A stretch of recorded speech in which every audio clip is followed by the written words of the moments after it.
ન કહ્યું હોત તો ભોળાનાથ આપના દર્શન મને કેમ થાય? ખરેખર ધન્યવાદ તો આ ઋષિઓને છે, જેના કારણે હું ભજન કરતો થયો છે. એણે ઋષિઓનો ધન્યવાદ માન્યો છે. અને મહાદેવજીએ ત્યારે કહ્યું કે આપ માગો, આપને શું જોઈએ? ત્યારે કહ્યું કે પ્રભુ, મારે આ બ્રાહ્મણોનું વચન મિથ્યા ન જાય. આ બ્રાહ્મણોનું વચન મિથ્યા ન જાય એટલે મારે તો ગંગા જળથી મારે અભિષેક સતત કરવો છે. 100 કુંભથી આ પાર્થિવ શિવલિંગોનો અભિષેક કરવો છે. એટલે મારે ગંગાજીને પધરાવવા છે. મને ગંગા પ્રદાન કરો, ગંગા ચ દિયતામ મમ. ત્યારે ભગવાને કહ્યું ગંગાજી અહીંયા પ્રગટ થશે.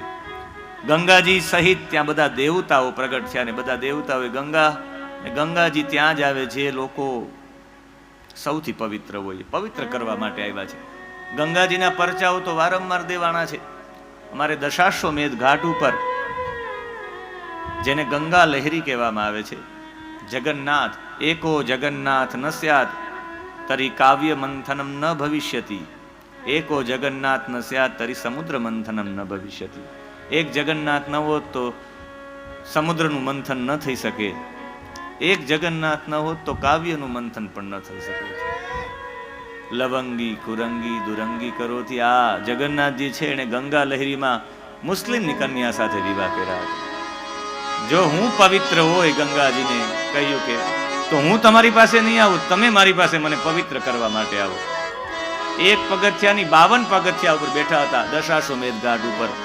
એ 52 પગથિયા ગંગાજી એક એક શ્લોક બોલવાનું. ગંગાજી એક એક શ્લોકમાં 52 પગથિયાઓ ઊંચા ચડ્યા અને છેલ્લે 52માં શ્લોકમાં એને કહ્યું, ગંગા, હવે તો તમે મારા અંગોને તમે અમલી કરો તું, હવે તમે મને પવિત્ર કરી જાઓ. ગંગા મમાંગાની અમલી કરો તું. ને ગંગાજી એના ઉપર આખા પ્રવાહિત થઈ ગયા. વિભૂષિતાનં ગરિપુત્રમાંગા, વિભૂષિતાનં ગરિપુત્રમાંગા, સત્ય કૃતાને ગજનાર્તિભંગા, સત્ય કૃતાને ગજનાર્તિભંગા, મનોહરા તુંગ ચલ તરંગા, મનોહરા તુંગ ચલ તરંગા, ગંગા મમાંગાન્યમલી કરો તો, ગંગા મમાંગાન્યમલી કરો. હે ગંગા, મમ અંગાની અમલી કરો તું. તમે ગંગાજી કેવા છો? વિભૂષિતા અનંગ રિપુત્તમાંગા. અનંગ એટલે કામદેવ, અને કામદેવના શત્રુ એવા હે ભગવાન તમારા વિભૂષિત. એ વિભૂષિતા છે ક્યાં? તો કે તમારા ઉત્તમ અંગ છે. તમારું ઉત્તમ એટલે મસ્તક. તમારા મસ્તકને સુશોભિત કરનારું, તમારા લલાટને વિભૂષિત કરનારું, તમારા મસ્તકને વિભૂષિત કરનારા એવા ગંગાજી છે, જે તમારા મસ્તક ઉપર છે. એટલે તમારું મસ્તક વિભૂષિત છે. હે અનંગ, હે કામદેવના રિપુ ભગવાન, એવા કામદેવના જેના મસ્તકમાં કામ જ નથી, એવા મહાદેવની જટાને, એના મસ્તકને વિભૂષિત કરે એવા ગંગાજી. અને સદ્ય તત્કાલ કૃતા અનેક અર્જિત ભંગા. આપણા જીવનમાં જેટલા પણ આપણે કર્મો કર્યા છે ને કર્મના પાપ રૂપી છે બધાને જે અર્જિત કરેલું છે એનો તત્કાલ ભંગ કરી નાખે. જેમાં સ્નાન કરવાથી આપણા બધા પાપો જતા રહે, તત્કાલ નાશ થઈ જાય એવા ગંગાજી. અને જેના તરંગો મનોહર છે, જે આમ ગંગોત્રીથી પડતા પડતા મનોહર છે, જેના તરંગો જેને જોઈને આનંદની પ્રાપ્તિ થાય એવા હે ગંગા, મમ અંગાની, મારા અંગોને અમલી કરો તું, તમે પવિત્ર કરી નાખો હે ગંગાજી. અને દશાશ્વમેધ ઘાટ ઉપર જગન્નાથજી ઉપર ગંગાજી પધારી ગયા. એમ ગંગાજી અહીંયા પણ પધાર્યા છે. ત્યાં રહેલા ઋષિ હોય, ત્યાં રહેલા પિતૃ હોય, ત્યાં રહેલા તમામ દેવતા હોય, ત્રણેય લોકોનું પૂજન કર્યું. ગૌતમનું, ગંગાજીનું અને ગિરીશનું. એમાં ગૌતમ છે, એ ગૌતમ બીજા કોઈ નહીં, તપસ્વીમાં તપસ્વી છે, એટલે સૂર્ય સમાન છે. ત્યાં રહેલા ગંગાજી એકદમ શીતળ છે, ચંદ્રતા જેવી, ચંદ્રમા જેવી શીતળતા છે, એટલે ચંદ્ર સ્વરૂપા ત્યાં ગંગા છે. અને ગિરીશ તો સાક્ષાત સંહાર કરનારા દેવ છે, અને અગ્નિ બધાનો સંહાર કરે છે. એ ભાવથી ગિરીશ છે એ ત્યાં અગ્નિ સ્વરૂપ છે. એટલે એક સૂર્ય સ્વરૂપ, એક ચંદ્ર સ્વરૂપ ને એક અગ્નિ સ્વરૂપ. એટલે જ મને એવું લાગે કે એનું નામ ત્રંબકેશ્વર પડ્યું છે. ત્રીણી ચંદ્ર સૂર્ય અગ્નિ રૂપાણી અંબકાની નેત્રાણી યસ્ય ઇતિ ત્રંબકેશ્વર. દેવી સુરેશ્વરી ભગવતી ગંગે, દેવી સુરેશ્વરી ભગવતી ગંગે, ત્રિભુવન તારિણી તરલ તરંગે, ભુવન તારિણી તરલ તરંગે, શંકર મૌલી વિહારિણી વિમલે, શંકર મોલે વિહારિણી વિમલે, મમ મતિરા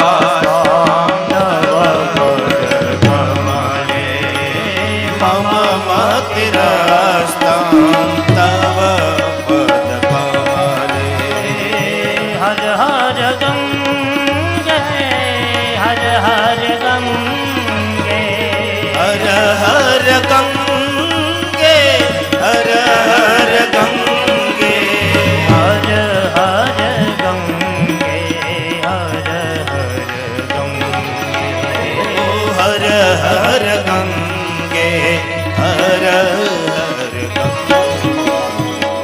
બધા દેવતાઓએ પૂજન કર્યું છે આ ત્રંબકેશ્વરના નામથી, અને બધા દેવતાઓને મહાદેવજીએ પણ કહ્યું કે હવે આપ પણ અહીંયા બિરાજિત થઈ જાઓ. બધા દેવતાઓ, બધા તીર્થોએ કહ્યું કે અમે ભગવાન પધારશું, પણ સિંહ રાસો યદા સ્યાદ વૈ ગુરુ સર્વ સુરત્તમઃ તદા વયમ ચ સર્વે ત્યાગઃ ત્વાગમિષ્યામો ન સંશય આગમિષ્યામઃ. અમે બધા આવશું ત્યારે સિંહ રાશિમાં બૃહસ્પતિ આવશે ત્યારે, એટલે બૃહસ્પતિ સિંહસ્થ ગુરુ થાય ત્યારે અમે આવશું. આજે પણ બધા દેવતાઓ આવે છે. એટલે ત્રંબકેશ્વર, બધા જ્યોતિર્લિંગ ઉપર એક એક ગ્રહનો પ્રભાવ છે. જો ત્રંબકેશ્વર ઉપર પ્રભાવ બૃહસ્પતિનો છે. જેનો બૃહસ્પતિ દૂષિત હોય એને ત્રંબકેશ્વરમાં સાધના કરવી જોઈએ. બૃહસ્પતિનો સૌથી વધારે પ્રકાશ ત્રંબકેશ્વરમાં મળે છે. અને પછી ત્યાં ત્રંબકેશ્વરના નામથી એ પ્રસિદ્ધ થયા. અને જે બધાય બ્રાહ્મણો હતા એનું શું થયું? તો એના અંતિમ કહ્યું તતસ્થે ખિન્ન હૃદયા ઋષયસ્તે અખિલા દ્વિજાહા. જે બધા બ્રાહ્મણો હતા ખિન્ન હૃદયથી એણે ત્રંબકેશ્વરને નાસિકને છોડી દીધું. અને કાંચ્યામ ચક્રુર નિવાસમ હિ શૈવ ધર્મ બહિષ્કૃતા. એણે કાંચી કોટી પીઠ છે ત્યાં જઈને વાસ કર્યો. કાંચીમાં જે શિવધર્મ બહિષ્કૃતા, જે શૈવ ધર્મ બહિષ્કૃતા, શૈવ ધર્મને છોડીને રહેવા વાળા છે કાંચીપુરીમાં, એ બધા આ બ્રાહ્મણો હતા. જે શૈવ ધર્મને જાણી જ ન શક્યા, શૈવ ધર્મને છોડીને કાંચ્યામ ચક્રુર નિવાસ, એને ચક્રુર નિવાસમ, એને કાંચીપુરીમાં નિવાસ કર્યો છે. એવા ત્રંબકમ ગૌતમી તટે એને નમસ્કાર. એના પછી વૈદ્યનાથ છે, ઝારખંડમાં આ જ્યોતિર્લિંગ આવેલું છે. દેવઘર છે, એની બાજુમાં દેવઘર નામનું સ્થાન છે. ત્યાં આ રાવણ નામનો એક મહાન રાવણો રાક્ષસ શ્રેષ્ઠો માની માન પરાયણ, અતિ અભિમાની હતો. અને એણે મહાદેવજીની ઉપાસના કરી છે. એ પણ હિમાલયના દક્ષિણ દિશામાં, હિમાલય પર્વતથી દક્ષિણ દિશામાં, જ્યાં હિમાલયના દક્ષિણ દિશામાં વૃક્ષોથી ભરેલું જે સ્થાન છે, ત્યાં એક ભૂમિમાં ઊંડો ખાડો કર્યો છે, ઉત્તમ ગર્ત કર્યો છે. ભૂમો ગર્તમ વરમ કૃતવા, ખાડો કર્યો છે. એની અંદર એને અગ્નિનું સ્થાપન કર્યું છે. અને અગ્નિનું સ્થાપન કરીને ગ્રીષ્મકાલમાં પંચાગ્નિ તાપી છે. ચારે તરફ અગ્નિ, મસ્તક ઉપર અગ્નિ. વર્ષાકાલમાં ખુલ્લામાં બેઠો છે, ભલે વરસાદ જેટલો લાગવો એટલો લાગે. અને શીતકાલમાં જલની અંદર રહીને એને તપ કર્યું છે. શીતે જલાંતરસ્થો હિ ત્રિધા ચક્રે તપશ્ચ સહ, એને ત્યાં તપ કર્યું છે. ને પછી તો ઘોર તપ કર્યું, મહાદેવજી પ્રસન્ન ન થયા. એટલે પછી એમણે વિચાર્યું કે મારા મસ્તકો કાપી નાખું. એક પછી એક મસ્તક કાપી નાખ્યા, 9 મસ્તકો કાપી નાખ્યા. મહાદેવજી સંતુષ્ટ થયા. અને મહાદેવજી કે માગો શું જોઈએ? ત્યારે રાવણે કહ્યું, પ્રસન્નો ભવદેવેશ લંકા ચત્વામ નયામ્યહમ. જો તમે મને પ્રસન્ન હો મારા ઉપર, તો હું લંકામ ત્વામ નયામ્યહમ. નયામ્યહમ, હું તમને લઈ જવા માંગુ છું લંકામાં. તમે મારા ઘરે આવો. મહાદેવજી કે કાંઈ વાંધો નહીં, લિંગના રૂપમાં આવું છું, લઈ જા. પણ તને તું જ્યાં રાખી દઈશ ત્યાં હું રહી જઈશ. રાવણને પણ અહંકાર હતો, પોતે લિંગ લઈને નીકળ્યા છે શિવલિંગના રૂપમાં મહાદેવજી. માર્ગની અંદર થોડોક એમને ભાર લાગવા માંડી ગયો છે, અને એનાથી પણ આસીન મૂત્રોત્સર્ગ કામ માર્ગે હિ શિવમાયયા. અને જ્યારે ઉત્સર્ગ કામ, જ્યારે લઘુશંકા માટે એમને ખૂબ પ્રેશર થયું, ત્યારે બાજુમાં રહેલા એક ગોવાળ હતા. એમણે જોયું, દ્રષ્ટવમ એકમ તત્ર વે ગોપમ. એક ગોપ હતા. એ ગોપને સોંપ્યું કે આ લિંગ રાખજે, હું હમણાં આવું છું. પૃથ્વી ઉપર ન રાખતો, કે હા જેવા ગયા છે ને પાછા આવ્યા, કે તો ત્યાં સ્થાપી દીધી હતી. એ ગોવાળ પણ ત્યાં હાજર ન હતા. અને પછી ભગવાન કહે, બધાના પાપો દૂર કરવા માટે હું અહીંયા રહીશ. અને ભગવાન વૈદ્યનાથ તરીકે રહ્યા છે. વૈદ્યનાથ નામ પણ એવા માટે પડ્યું. રાવણ કહે કે ભગવાન શિવે મારા 9 મસ્તકો જે કપાઈ ગયા હતા, અમોઘયા સુદૃષ્ટ્યા વે વૈદ્ય વદ યોજિતાની મે શિરાંસી સંધયિત્વા તુ દૃષ્ટાની પરમાત્મના. એ પરમાત્માએ શિરાંસી સંધયિત્વા સાંધી દીધા મારા મસ્તકોને. મારા 9 મસ્તકો જે કપાઈ ગયા હતા, એ પોતાની અમોઘ દ્રષ્ટિથી, ખાલી દ્રષ્ટિ કરી તો સંધાઈ ગયા છે.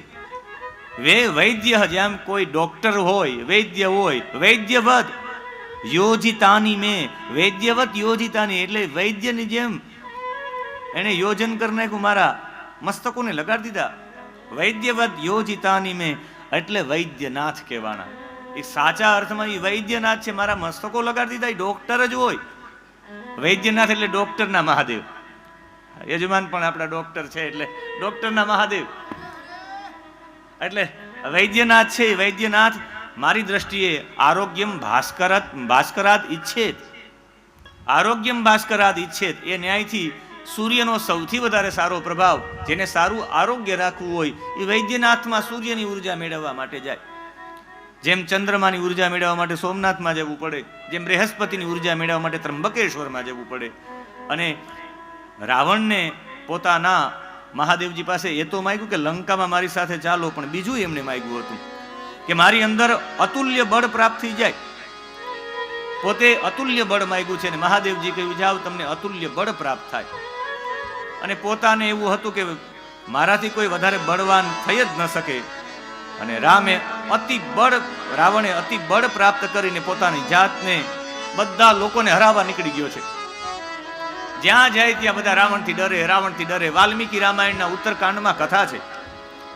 વાલ્મીકી રામાયણના ઉત્તરકાંડમાં ઉશિર બીજ નામનું એક સ્થાન, ત્યાં મરુત નામના રાજા યજ્ઞ કરતા હોય. એ ઉશિર બીજ સ્થાનમાં રાવણ જાય, અને રાવણને જોઈ ત્યાં તો દેવતાઓ બધા ડરી જાય. એના યજ્ઞમાં જે હોય બધા દેવતાઓ ડરી જાય કે દેવતાઓ કે રાવણ હમણાં મારી નાખશે. એમાં ઇન્દ્ર હોય એ સમયે મોર બની જાય. ઇન્દ્રો મયુર સંવૃત્તો, ઇન્દ્ર મોરનું રૂપ લઈ લે કે મને મારી નાખશે તો. ધર્મરાજસ્તુ વાયસઃ, ધર્મરાજ છે એ કાગડાનું રૂપ લઈ લે છે. કકરુલાસો ધનાધ્યક્ષો, કાકિંડો કકરુલાસ એટલે ધનાધ્યક્ષ, ધનાધ્યક્ષ એટલે કુબેર, કુબેર કાકિંડો બની જાય. અને હંસશ્ચ વરુણો અભવત, અને હંસ છે એ વરુણ છે એ હંસ બની જાય. રાવણ આવે, કહ્યું કે મારી સાથે યુદ્ધ કર. મરુતને બ્રાહ્મણો ના પાડે કે તું દીક્ષિત છો, કોઈ ઉપર ક્રોધ ન કરાય, કોઈ ઉપર ઝઘડો ન કરાય. રાવણને ડાયવર્જન કરાવવું હોય તો પગે લાગી લે, હમણાં હોઈ જશે. એ તમારાથી બળવાન તો ઓલો છે એમ કહ્યું એટલે સીધો ત્યાં હોઈ જશે. મરુતે પગે લાગીને કહ્યું કે હું તમારી સામે થોડો જીતી શકું, બળવાન તો બધા દેવતાઓ છે. અને ત્યાંથી એ જતા રહ્યા. અને પછી જેવા જ રાવણ જતા રહ્યા, રાવણના ડરથી બધા લોકો પાછા વાલ્મીકી રામાયણના ઉત્તરકાંડમાં છે કે બધાએ પાછું પોતપોતાનું મૂળ સ્વરૂપ પકડ્યું છે. અને ત્યારે જેને પક્ષીના રૂપ લીધા એ બધા પક્ષીઓને એ બધા દેવતાઓએ આશીર્વાદ આપ્યા છે. ઇન્દ્રએ મોરને આશીર્વાદ આપ્યા કે મેં તારું રૂપ લીધું, જ્યાં તને આશીર્વાદ, જેમ હું સહસ્ત્ર નેત્ર વાળો છું એમ તને નેત્ર થશે, તારા મોર પંખમાં 1000 નેત્ર થશે. અને એટલા બધા સુંદર કે લોકોને એના પ્રત્યેનું આકર્ષણ થશે. તારા કહેવા ઉપર, તારા અવાજ ઉપર હું વરસાદને કહી કે તું વરસ.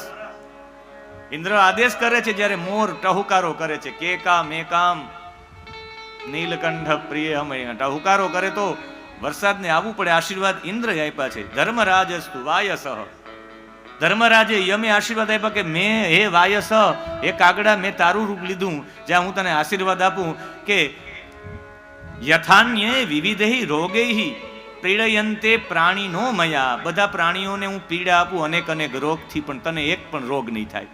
કાગડો કોઈથી બીમાર જ ન પડે, એને તાવ આવે જ નહીં. અમુક લોકો કહેતા નહીં મને જિંદગીમાં તાવ નથી આવ્યો, મેં એક પણ દવા નથી થતી, ત્યારે મને એમ થયું કાગડાની કૃપા થઈ ગઈ લાગે આની ઉપર, કાગડાને તાવ ના આવે.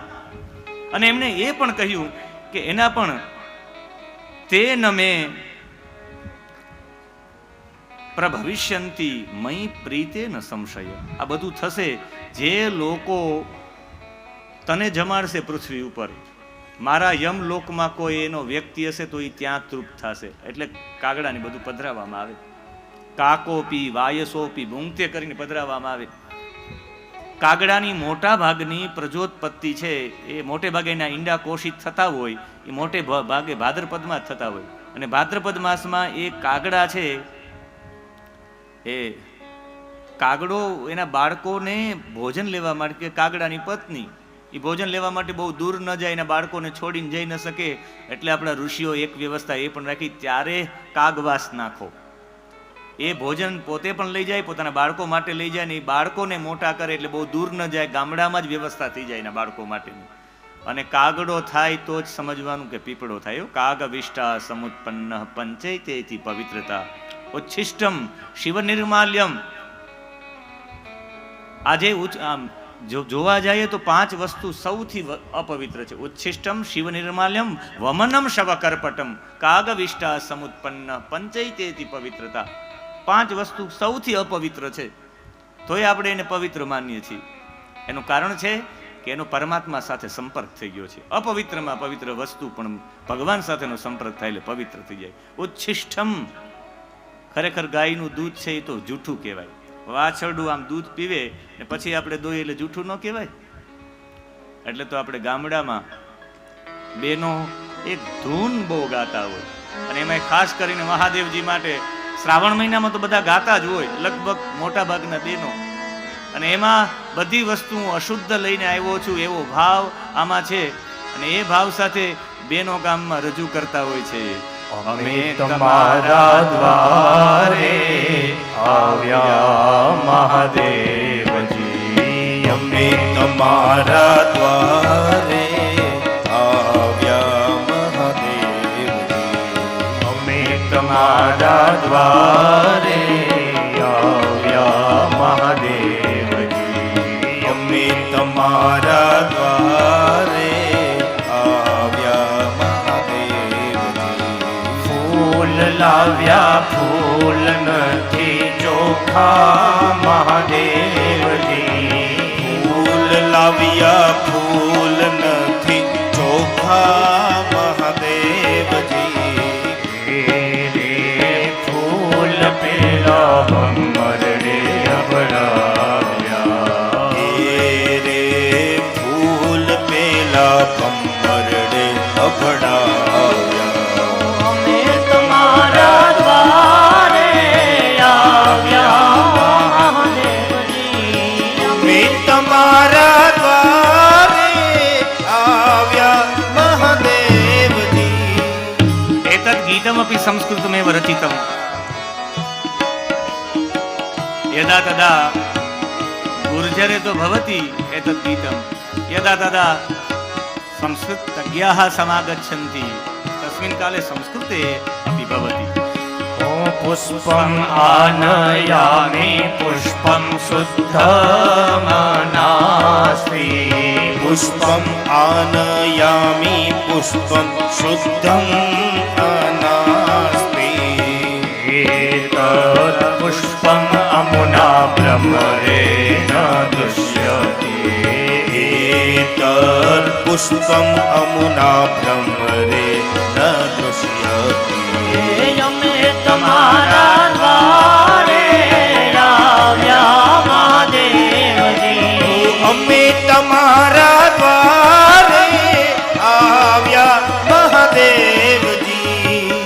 મહાદેવજી, અમે તમારા દ્વારે આવ્યા મહાદેવજી. દૂધ લાવ્યા, દૂધ ચોખ્ખું નથી, એ રે દૂધ પેલા વાછરડે અબડાવ્યા. અરે પુષ્પમ આનયામી પુષ્પમ શુદ્ધમ નાસ્તિ. અમે પુષ્પ લેવા, પુષ્પમ પણ શુદ્ધ નથી. એ તત પુષ્પમ અમુના ભ્રમરેણ દુષ્યતિ. આ ફૂલ ભમરાએ અભડાવ્યા. જલ લાવ્યા, માછલી અભડાવ્યા. અરે એનાથી પણ આગળ ચોખા લાવ્યા, ચોખા નથી, ચોખા મહાદેવજી ઈ રે ચોખા ઈયડે અભડાવ્યા. અને છેલ્લે કહી દઈએ નાગેશ્વર મહાદેવને, નાગેશ્વર મહાદેવ અમે આવ્યા, અમે ચોખા નથી. અમે આવ્યા, અમે અશુદ્ધ છે. કેવી રીતે અશુદ્ધ છે? અમે આવ્યા, અમે નથી ચોખા મહાદેવજી. અમે આવ્યા, અમે નથી ચોખા મહાદેવજી. અમે આવ્યા, અમે નથી ચોખા મહાદેવજી. અમે આવ્યા, અમે નથી ચોખા મહાદેવજી. મારી તારી કરતા કરતા આવ્યા મહાદેવજી. મારી તારી કરતા કરતા આવ્યા મહાદેવજી. અમે તમારા દ્વારે આવ્યા મહાદેવજી. અમે તમારા દ્વારે આવ્યા મહાદેવજી. અમે તમારા દ્વારે આવ્યા મહાદેવજી. અમે તમારા દ્વારે આવ્યા મહાદેવજી. 5 વસ્તુ અપવિત્ર છે. ઉચ્છિષ્ટમ ગાયનું દૂધ, વાછડાઓ દૂધ પી લે પછી જૂઠું કહેવાય. શિવ નિર્માલ્યમ, ભગવાન મહાદેવજીની ઉપર ચડે એને નિર્માલ્ય કહી આપણે સ્વીકારીએ નહીં. ભગવાનની શિવલિંગ ઉપર છે તો આપણાથી લેવાય નહીં, ચંડનો અધિકાર છે. પણ ગંગાજી તો ભગવાનના મસ્તકમાંથી જ આવ્યા, આપણે પવિત્ર ગણીને આપણા ઘરમાં રાખીએ છીએ. વમનમ એટલે કોઈ ઉલટી કરી આપણે હાથ પગ ધોઈ આવીએ. પણ મધમાખી છે, પુષ્પમાંથી પરાગ લઈ આવીને પોતાના મધપુડામાં ઉલટી જ કરે છે, જેને આપણે મધ ગણીએ છીએ, પંચામૃતમાં રાખીએ છીએ. શવકરપટમ, રેશમનું વસ્ત્ર સૌથી પવિત્ર માનવામાં આવે છે. દક્ષિણ ભારતના લોકો પૂજા કરવા માટે બેસે તો રેશમનું વસ્ત્ર પહેરીને બેસે. રેશમના કપડામાં એક પણ બેક્ટેરિયા, એક પણ રજકણ કે એક પણ ધૂળના રજકણ રેશમનું વસ્ત્ર પકડતું નથી. બીજા બધા પકડે પણ રેશમનું વસ્ત્ર નહીં. ઊન પકડે પણ ઉરના વાતે ન શુદ્ધ્યતી. ઊન આમ કરી નાખો એટલે સાફ, એને ધોવું ન પડે ઊન. રેશમનું વસ્ત્ર તો એમ નામ તમે ધોવ નહીં ને પહેરો તો એ પવિત્ર જ ગણાય. પણ રેશમનું કપડું બનાવવા માટે રેશમના કીડાઓમાંથી મારીને તાર ખેંચવામાં આવે, એ તો કોઈનું ખાપણ કહેવાય તો એ પવિત્ર માનીએ. અને કાગડાની ચરકમાંથી જ પીપળો થાય. કાગ વિષ્ટા સમુત્પન્ન, કાગડો હોય એની ચરક પડે તો જ પીપળો થાય, પીપળાના બીજ હોતા જ નથી. અને પીપળો છે તો 24 કલાક ઓક્સિજન છે. 24 કલાક આપણે ઓક્સિજન જોતું હોય તો પીપળો વાવવો, પીપળો હોવો જરૂરી છે. પીપળો હોવો જરૂરી છે તો કાગડો હોવો જરૂરી છે. જો કાગડાની પ્રજોત્પત્તિમાં એના બાળકો જ્યારે ઈંડામાંથી કોશિશ થતા હોય ત્યારે એને ખોરાક આપવા માટે ભાદરવામાં કાગવાસ નાખવો જ પડે, તો ફરજિયાત છે. આખી પર્યાવરણ શુદ્ધિ માટે પણ કાગવાસ જરૂરી છે. આજના સંદર્ભમાં કાગડાને નાખવાથી કંઈ થોડું થાય. અને એક આશીર્વાદ પણ છે, તારા મારા લોકમાં એના કોઈ પૂર્વજો હશે, તને જમાડશે તો એ ત્યાં તૃપ્ત થશે, એવા આશીર્વાદ આપ્યા છે.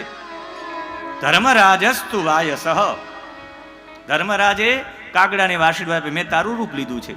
પછી કુબેર ધનાધ્યક્ષે કક્રુલાસઃ, એટલે જે કાકિંડો છે એને કહ્યું કે જા તને મારા જેવો વર્ણ પ્રાપ્ત થશે. સોનેરી કલરનો કાકિંડો થઈ ગયો ત્યારથી.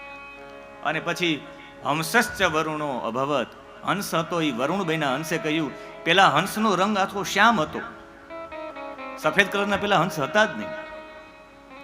એ હંસને જે રૂપ આપવામાં આવ્યું સફેદ, એ વરુણ દેવતાએ આપ્યું છે. આ બધા દેવતાઓને આપ્યું છે આ રૂપ. રાવણથી એટલા ડરતા, એ રાવણ એટલો બધો અભિમાની હતો, પોતાની શક્તિઓનો સતત અભિમાન થતું. ને એક દિવસ પાર્વતી મંદોદરીએ કહ્યું, મંદોદરીને બતાવવા માટે કે મારી અંદર કેટલી શક્તિ છે. રાવણોપી ગૃહમ ગત્વા વરમ પ્રાપ્ય મહોત્તમમ, એને બહુ મોટું વર પ્રાપ્ત થયું કે મારાથી બલવાન કોઈ છે નહીં. એ બતાવવા માટે પોતાના પત્નીને કહ્યું કે મારું બળ કેટલું છે હું તને બતાવું. અને ત્યારે નારદજી કહ્યું કે બધી વાત સાચી છે. નારદ કહે કે તમે બહુ શ્રેષ્ઠ છો. નારદજીનું તો કામ જ આ છે. શિવજીની આરાધના કરી, તમને બધાથી અમૂલ્ય અતુલ્ય બળ પ્રાપ્ત થયું, પણ એ ખબર ત્યારે પડે કે તમે કંઈક બતાવો. કૈલાસને ઉખેડીને આમ કરી નાખો તો ખબર પડે કે તમે બલવાન છો. અવળી દિશામાં ચડાવી દીધા. રાવણે ત્યાં જઈને કૈલાસને હલાવ્યો અને મહાદેવજીએ માતાજીએ કહ્યું પાર્વતીજીએ કે તમે આને વરદાન આપ્યું. અયોગ્ય વ્યક્તિને જ્યારે વરદાન મળી જાય ત્યારે આની હાલત આવી થાય. એટલે અયોગ્ય વ્યક્તિને ક્યારેય પણ વરદાન ન અપાય. માતાજી બોલ્યા સશિષ્ય ફલમ જાતમ સમ્યક જાતમ તું શિષ્યતઃ. આ તમારો શિષ્ય છે, લ્યો. સદ શિષ્ય એને કહેવાય કે એ તમારા સદ શિષ્યને સારું ફળ આપવું જોઈએ. આ તો તમારો શિષ્ય, એને તમે અતુલ બળ આપ્યું. યદ અતુલમ બલમ, તમે જેને અતુલ્ય બળ આપ્યું છે એ જ તમારા રહેવાના સ્થાનને, આને ઉત્તમ શિષ્ય મનાય. આ લ્યો ફળ આપ્યું તમારા ઉત્તમ શિષ્ય. અને મહાદેવજીએ ત્યારે ગુસ્સામાં આવીને મહાદેવજીએ શાપ આપ્યો છે રાવણને કે રાવણ, તારી અંદર છે તું દુર્ભક્ત છે, તારી અંદર ગર્વ છે, ઘમંડ છે, તારી મતિ દુર્મતિ થઈ ગઈ છે. જા જલ્દીમાં જલ્દી તારા હાથનું જે અભિમાન છે ને એને ઉતારવા માટે, તારી આ તું અતુલ્ય બળવાળો છે, તને મારવા માટે, તારું બળ ઉતારવા માટે હમણાં જ ભગવાન અવતાર લઈને તારું આ ગર્વ ઉતારી નાખશે. રાવણ દુર્ભક્ત માગજવમ વહદુર્મતે શિખરં ચ તવ હસ્તાનામ દર્પગ્નસ્ય ભવેહ. તારું અભિમાન ઉતારવા માટે હમણાં જ રામ આવશે. એટલે રામ આવ્યા, એક મતલબ એ પણ છે. અને પછી રાવણે એમનો અંત કર્યો છે. એવા વૈદ્યનાથ મહાદેવ રાવણના કારણે સ્થાપિત થયા. વૈદ્યનાથ નામ પણ એવી રીતે પડ્યું. એમને નમસ્કાર. અને 10મું જ્યોતિર્લિંગ નાગેશ્વર. હું આપને એક સ્પષ્ટતા કરી દઉં કે આ નાગેશ્વર 3 જગ્યાએ માનવામાં આવે છે. લોકો 3 જગ્યાએ માને છે. એક દ્વારિકાથી 12-13 માઇલ સુધી દૂર એક દક્ષિણ હૈદરાબાદમાં ઓઢા નામનું ગામ છે, ત્યાં પણ નાગેશ્વરનું જ્યોતિર્લિંગ છે એવું માનવામાં આવે છે. અલમોડાથી 17 માઇલ દૂર ત્યાં પણ માનવામાં આવે છે. પણ આમની કથા સાંભળી એટલે ખબર પડી જાય કે નાગેશ્વર મહાદેવનું એ સ્થાન છે. દારૂકા નામની રાક્ષસી, દારૂકા રાક્ષસી કાચિત પાર્વતી વર દર્પિતા, પાર્વતીનું જેને વરદાન મળી ગયું છે, પાર્વતીની જેને સાધના કરી છે એવી દારૂકા નામની રાક્ષસીનો પતિ હતો દારૂ. બંને લોકો રહેતા હતા અને એનો દારૂકશ્ચ પતિ તસ્યા બભૂવ બલવત્તરઃ. એકદમ બળવાન હતો એનો પતિ. સમુદ્રના પશ્ચિમ કિનારા ઉપર એક વન હતું. એ વનમાં 16 યોજન વિસ્તૃત આ વન હતું. 16 યોજનનું. ત્યાં ક્રીડા વિલાસ અને નિત્ય વિચરણ કરતા. ત્યાં વન સુંદર ભૂમિવાળું, નાના પ્રકારના વૃક્ષ, બધા ઉપકરણો હતા. અને માં ભગવતીએ, માં પાર્વતીએ નાગેશ્વરીના રૂપમાં દર્શન આપ્યા હતા રાક્ષસીને. અને રાક્ષસો હંમેશા દેવી દેવતાઓને નાગના રૂપમાં એવી રીતે જ પૂજતા હોય. આપણી સંસ્કૃતિએ દરેક લોકોને અપનાવ્યા છે. એ સાબિત કેમ થાય? આર્ય લોકો નીકળ્યા બધાને એક કરવા માટે. જેમ સરદાર વલ્લભભાઈ પટેલે બધા રાજ્યો એક કર્યા, એમ બધાને એક કરવા માટે નીકળ્યા જ્યારે આર્યો, ત્યારે બધાએ કીધું કે ના ના, તમે જે ભગવાનને પૂજો, અમે તો નથી પૂજતા, અમે તો નાગને પૂજીએ છીએ. આર્યો કે અમે નાગને પૂજીએ છીએ. ઓલા કે અમે આ દેવતાને પૂજીએ છીએ, અમે આને પૂજીએ, કે અમે બધાને પૂજીએ છીએ. એટલે એટલા બધા દેવતાઓની પૂજા આપણા આર્ય સંસ્કૃતિમાં આવી ગઈ છે. બધાનો સ્વીકાર કર્યો છે. અને જેની વૃત્તિ એવા ભગવાનને ભજે. તમે કેવા છો એ તમે તમારા ઈષ્ટ ઉપર ખ્યાલ આવી જાય. તમે કેનું ભજન કરો છો એના પર તમારી વૃત્તિઓ ખ્યાલ આવી જાય. અને એ વૃત્તિઓ ખ્યાલ આવી જાય એટલે અહીંયા નાગેશ્વરીના રૂપમાં પાર્વતીને ભજન કરીને પાર્વતીજી કહ્યું કે આ વન છે એ આજથી તારું. આ વનને તારે જ્યાં લઈ જવું હોય ત્યાં તું લઈ જઈ શકીશ. એવા આશીર્વાદ આપ્યા. આ બધાને લૂંટવા માંડ્યા. ત્યાંથી જે નીકળે એ બધાને લૂંટવા માંડ્યા છે. બધા ત્રાહીમામ થઈ ગયા લોકો, એટલે બધા ઓર્વ ઋષિના શરણે ગયા. ઓર્વ ઋષિ ની કથા તો સ્કંદ પુરાણમાં બહુ સુંદર છે. ઓર્વ ઋષિ પોતાના કપડા દોરી વિના સુકવતા. આકાશમાં એમનેમ એના કપડા સુકાતા. આટલા બધા સિદ્ધિવાળા હતા. આ ઓર્વ ઋષિની દીકરીનું નામ જ છે કદલી. એ કદલી એટલે કેળના પાન. એ ઓર્વ ઋષિની પુત્રી છે. દુર્વાસાનો શાપ હતો. ગાળો બહુ બોલતા. અને પછી એમને શાપ આપ્યો કે જા તું વૃક્ષ બની જા કદલીનું. અને પછી સતત ને સતત કથા હોય તો કથા તું શ્રવણ કરતી રહીશ ને તો તારી દુર્બુદ્ધિ દૂર થશે. સતત કથા શ્રવણ કરવાથી દુર્બુદ્ધિ દૂર થાય. કહ્યું કે મોટી કથા હોય તો કેળના સ્તંભના રૂપમાં, નાની કથા હોય તો